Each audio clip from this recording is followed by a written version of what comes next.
நீங்கள் பார்த்துக் கொண்டிருப்பது உங்கள் விஜய்.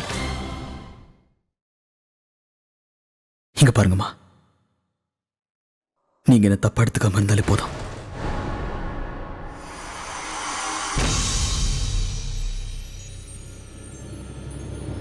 கண்ணா சூர்யா, என்கிட்ட இதுவரைக்கும் நீ நிறைய கேள்வி கேட்டுட்ட. இதுக்கு எல்லாத்துக்கும் பதிலா நான் உன்கிட்ட ஒரே ஒரு கேள்வி கேட்கவா? உன்னோட பொண்டாட்டி மாதிரி நான் அவ்வளவா படிச்சவ கிடையாதுப்பா. ஆனா உறவுகளை பத்தி எனக்கு ரொம்ப நல்லாவே தெரியும். இதுவரைக்கும் அந்த படிப்பை வச்சுதான் நான் வாழ்ந்திருக்கேன். இப்ப நான் ஒரே ஒரு கேள்வி கேட்கிறேன்ப்பா. நீயும் மனசார யோசிச்சு ஒரு பதில் சொல்லு. இவ இதுவரைக்கும் உன்கிட்ட நல்ல பொண்டாட்டியே நடந்திருக்காளா? முழு மனசோட அவ உன்னை ஏத்துக்கிட்டாளா?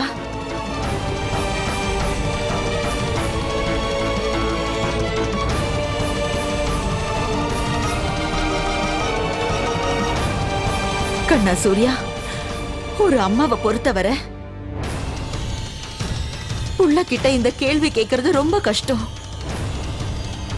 ஆனா அப்படி இருந்தும் இந்த கேள்வி உன்கிட்ட கேட்கிறேன். உங்க 2 பேருக்கும் கல்யாணம் முடிஞ்சு எத்தனையோ மாசம் ஆயிடுச்சு. ஆனா உங்க 2 பேருக்கும் நடுவுல புருஷன் பொண்டாட்டி உறவு ஏற்படல. புருஷன் பொண்டாட்டிக்குள்ள நடக்க வேண்டிய எதுவுமே நடக்கல.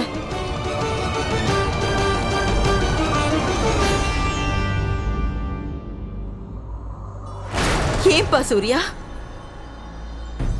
ஏன் அவ மனசார உன்னை அவ புருஷனா ஏத்துக்கிட்டு உன் கூட வாழல?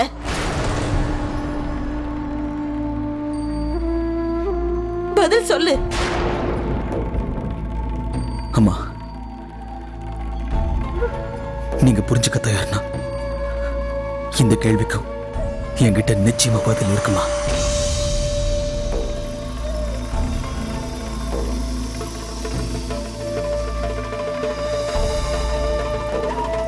ஆனா ஒரு மகனா இருந்துகிட்டு பெத்த தாய்கிட்டே எப்படிமா நான் இதை பத்தி பேச முடியும்? அதனால நீங்களே சொல்லுங்கம்மா, ஒரு புருஷன் பொண்டாட்டியோட உறவுன்னா அது இது மட்டும் தானா?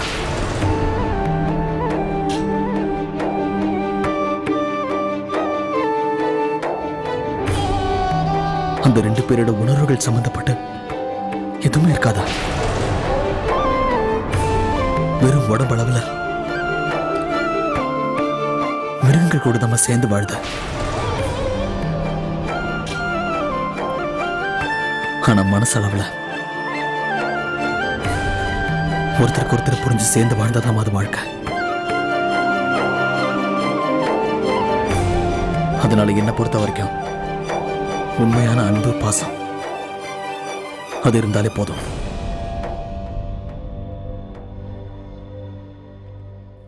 அம்மா, உங்ககிட்ட ஒரு உண்மையை சொல்லட்டுமா? அது என்னன்னா, இது வரைக்கும் சந்தியா தன்னோட மனசுல இருக்கிற விஷயத்தை என்கிட்ட சொன்னதில்லை. ஆனா ஒவ்வொரு நிமிஷமும் அவங்க என்ன நினைக்கிறாங்கன்னு எனக்கு தெரியும். சந்தியா என் கூட இல்லாத மாதிரி எனக்கு தோணதே இல்லை.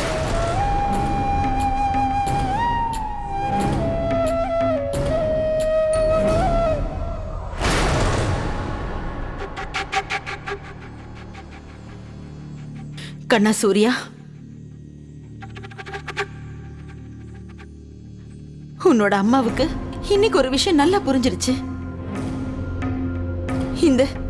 இந்த விஷயத்தை பத்தி உன்கிட்ட நான் எது பேசினாலும் அதுல எந்த பிரயோஜனமும் இல்ல.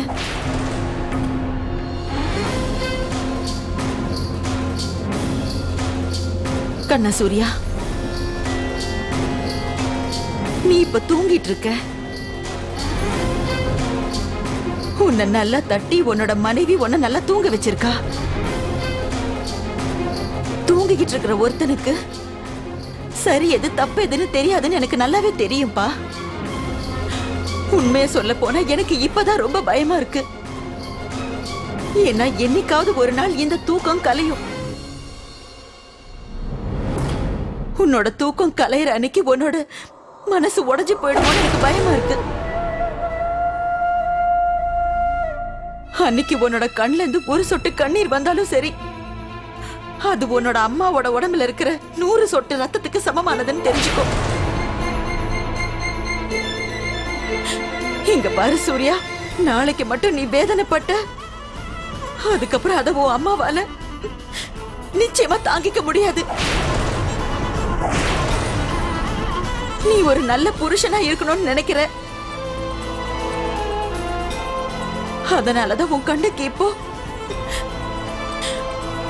உன் அம்மாவோட பாசம் உனக்கு முக்கியமா தெரியல.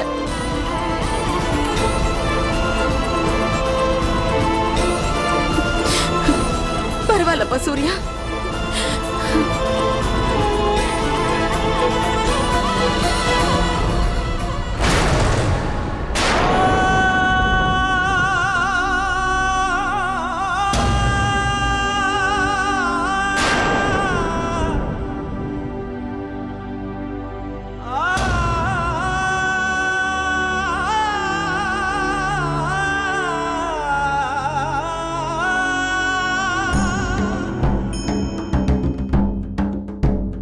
கண்ணா,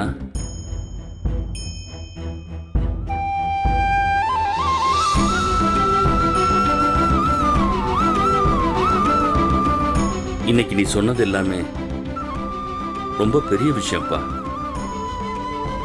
ஆனா உன் அம்மா மனசுல இருக்கிற பயமும் நியாயமானதுதான் சூர்யா.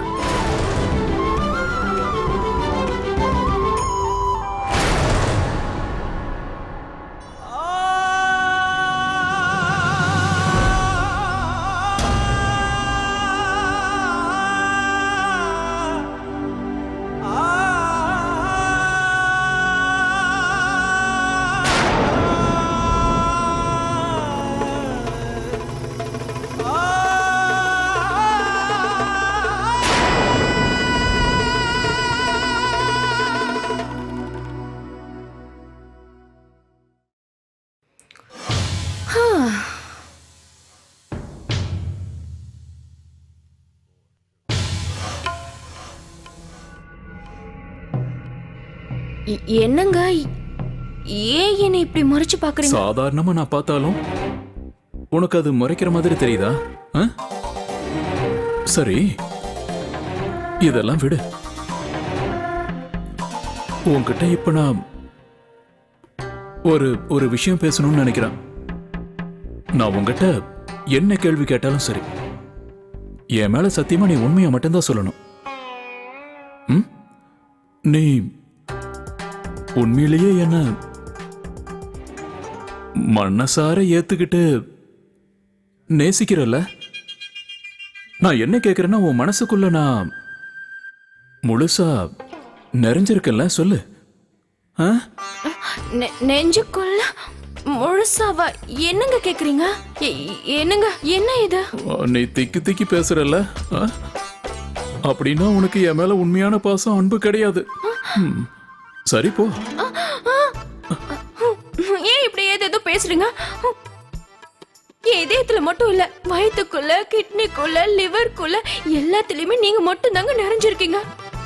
முழு மனசோட உங்களை நேசிக்கிறேன். சொல்ல போனா என் உடம்புல இருக்கிற ஒவ்வொரு பகுதியும் உங்களை நேசிக்குதுங்க. உண்மையதான் சொல்றேங்க, உங்களை உயிரை விட அதிகமா நேசிக்கிறேன். உண்மையாதானே? இங்க பாரு, நீ நீ இது விஷயமா எந்த பொய்யும் என்கிட்ட சொல்லல. உங்ககிட்ட நாங்க எங்க போய் சொல்ல போறோம்? ராமா ராமா ராமா, மலை மேல இருக்கிற அனுமர மேல சத்தியங்க, உங்க மேல நான் உயிரிய வச்சிருக்கேன். இப்போதான் எனக்கு கொஞ்சம் நிம்மதியா இருக்கு. என்னோட ஒரே ஒரு பொண்டாட்டி நீ. எல்லாருக்கும் என்ன 2 பொண்டாட்டியா இருப்பாங்க?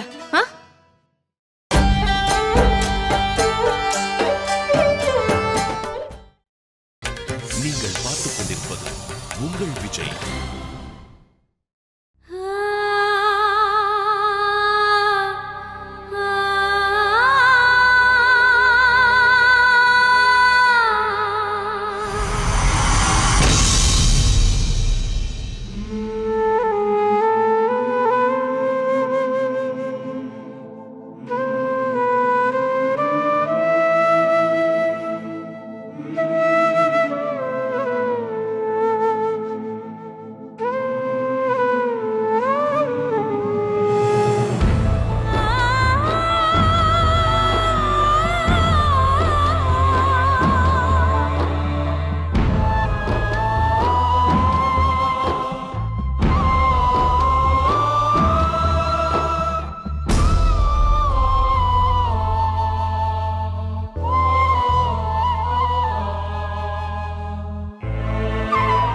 சந்தியா, இன்னைக்கு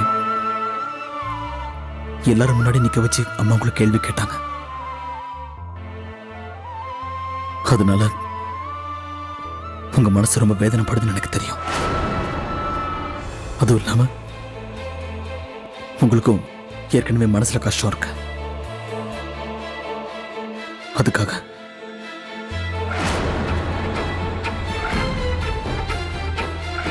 அவங்க எல்லாரும் சார்பாகவும் நான் மன்னிப்பு கேட்டுக்கிறேன்.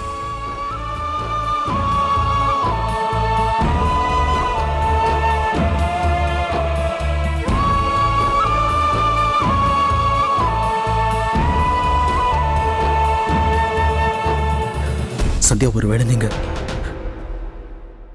இங்க இருக்க பிடிக்காம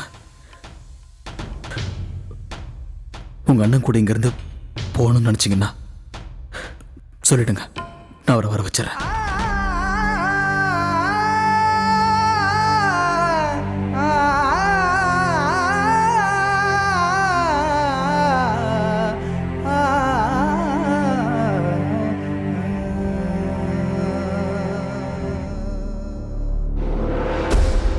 சந்தியா, என்னால நீங்க படுற வேதனையை புரிஞ்சுக்க முடியுது.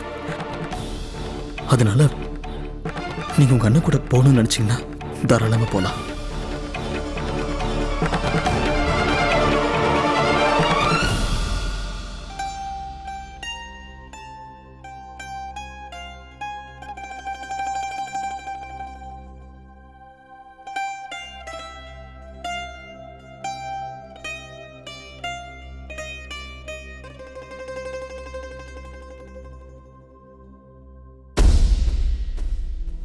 அத்தை, சாயந்தரம் ஹோலி பூஜைக்கு போகணும்ல, நான் எல்லாத்தையும் எடுத்து வச்சுட்டேன் அத்தை. இது உங்களோட தட்டு, இது சவிதாவோட தட்டு, இது என்னோட தட்டு, அப்புறம் இது அக்காவோட தட்டு. ஆனா அத்தை, உண்மையா சொல்ல போனா அக்காவோட கல்யாணத்துக்கு அப்புறம் இது முதல் ஹோலி பண்டிகை. ரொம்ப அற்புதமான பண்டிகை, தலை தீபாவளி மாதிரி. அத்தை, நான் சொல்றது சரிதானே?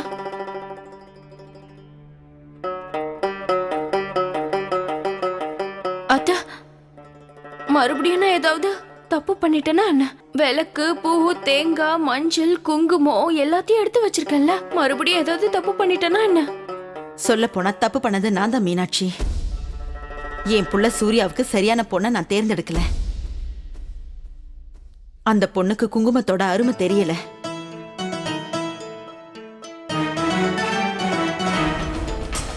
என்னை பொறுத்த வரைக்கும் அவ வாழ்க்கையில எந்த நேரமும் இல்லை. அப்படி இருக்கும்போது ஹோலி பண்டிகை எப்படி கொண்டாடுவா? ஹோலி பண்டிகை அன்னைக்கு பூஜை செய்ய வேண்டியது சுமங்கலிங்க. ஆனா என்ன பொறுத்த வரைக்கும் சந்தியா கன்னி பொண்ணும் கிடையாது, அதே நேரம் சுமங்கலியும் கிடையாது. அதனால இந்த பூஜைக்கு அவ வர தேவையில்லை. அவளோட தட்டை அப்படியே தள்ளி வச்சிடு.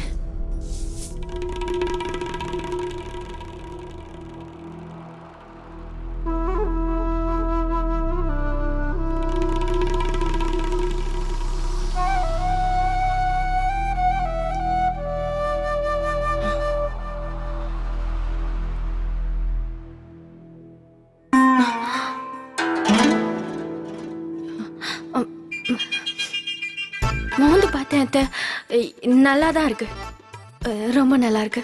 பூஜையில வைக்கணும்ல, நல்லா இருக்கு, நல்லா இருக்கு.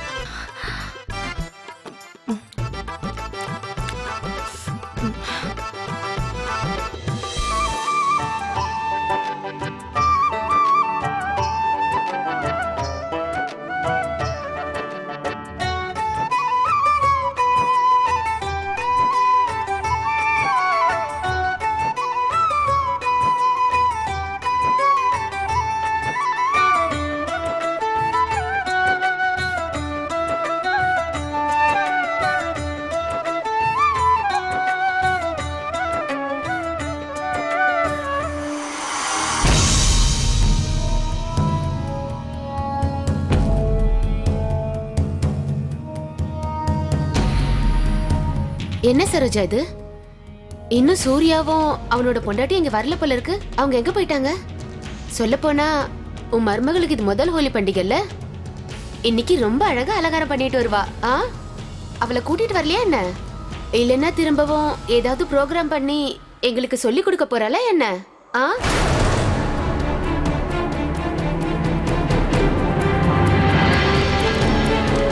என்னோட மருமக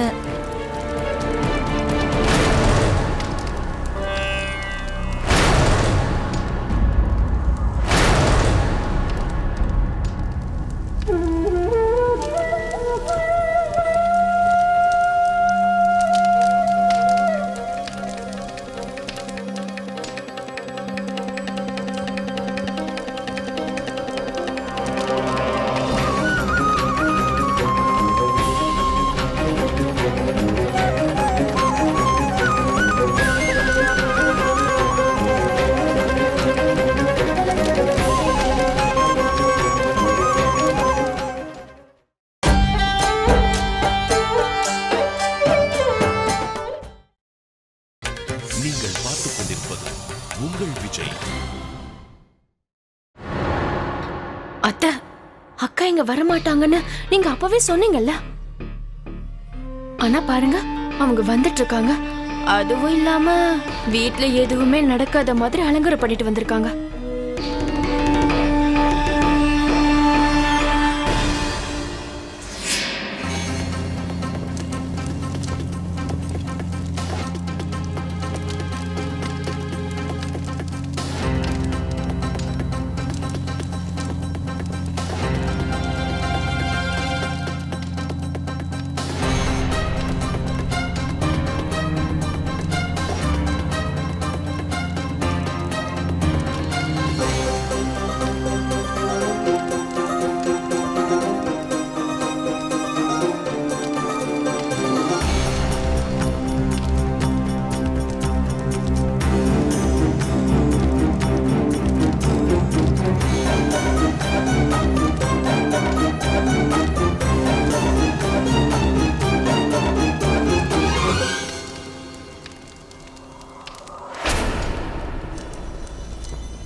உன்னை செய்யும் போது அந்த கடவுள் எங்கிருந்து தான் மண்ணு கொண்டு வந்தாரோ? வீட்ல என்னென்னமோ நடந்துருச்சு. அப்படி இருந்து உன் நடிப்பை நீ விடலல்ல.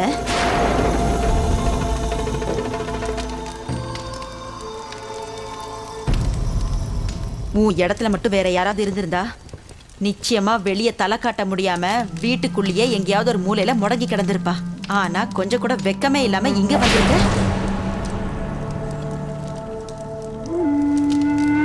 எனக்கு தெரியும், என் புள்ள உனக்கு துணையா இருக்கல, அந்த ஆணவத்துல தான் நீ இப்படி எல்லாம் செய்யற.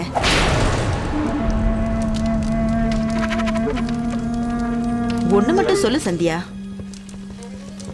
என் புள்ள சூர்யாவை எப்படி இந்த அளவுக்கு மயக்கி வச்சிருக்க?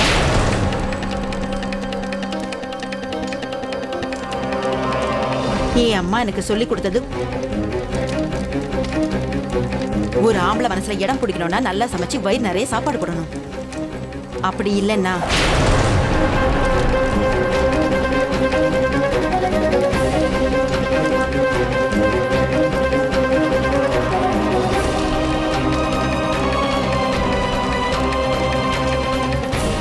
ஆனா இந்த ரெண்டுத்துல எதையுமே நீ செய்யலையே.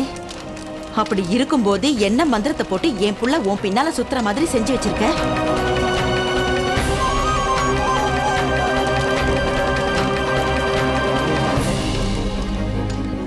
நீங்க நினைக்கிறபடி உங்க புள்ளைய நான் ஒண்ணும் மயக்கி வைக்கலத்த. உங்க புள்ள இன்னைக்கு இப்படி இருக்காருன்னா சின்ன வயசுல இருந்தே நீங்க அவரை நல்லபடியா வளர்த்ததுனாலதான்.